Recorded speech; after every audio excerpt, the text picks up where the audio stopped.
Près d'1 millier d'hectares de culture sous les eaux à Illeuizern et environ. Les crues de l'île se sont étalées sur 2 km d'envergure dans le secteur.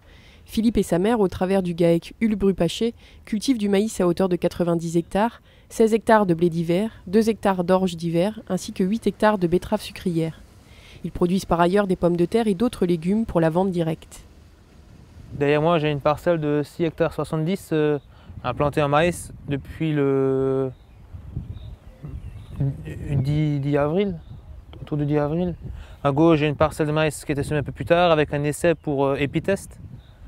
Et là, on peut observer que l'île a débordé vendredi soir déjà sur la parcelle. Et là, maintenant, on est en période de décrue et on attend de voir les dégâts ou si le maïs il va survivre. Là, il est au stade 3 feuilles. On va voir s'il va tenir, quoi.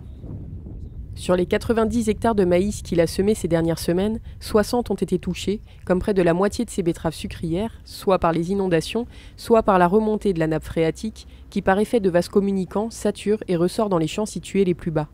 L'exemple le plus frappant se situe au sud du village, aux abords du terrain de foot, où 25 de ces hectares de culture sont littéralement noyés sous 1 mètre d'eau.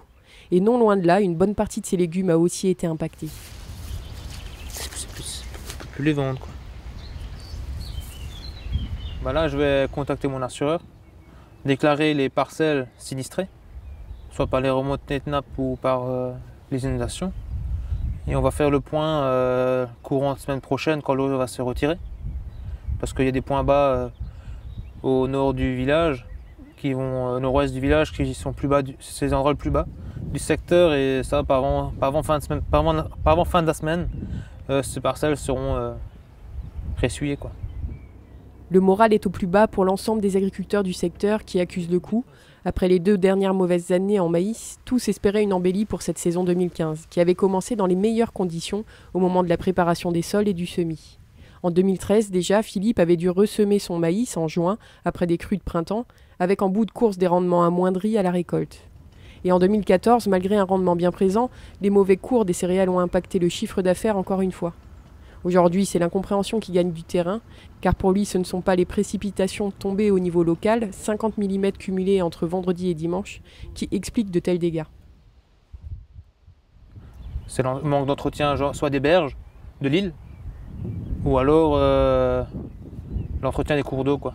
Pour que on sait qu'on reçoit l'eau, mais que ça vienne vite, d'accord, mais que ça reparte aussi vite, quoi, que c'est venu. Là, ça va prendre peut-être 15 jours, 3 semaines sur des parcelles. On va devoir attendre, semer un maïs fin mai.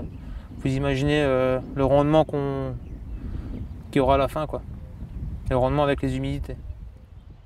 Bien sûr, des travaux ont déjà été engagés par la région dans le secteur, comme la création de cette berge à l'automne dernier, l'objectif étant d'entourer les bras morts de l'île pour les contenir. Mais la gestion même du cours d'eau en amont est pointée du doigt. La prochaine étape pour cet agriculteur est la déclaration à l'assurance, avec le passage de l'expert et le montage d'un dossier. Pour l'assurance, maintenant, on a une assurance climat, avec une franchise de 25%. Faut voir s'il repaye le ressemis, l'assurance, parce que là, on a déjà fait travail du sol, le semis, on a fait un désherbage, on a mis l'engrais de fond.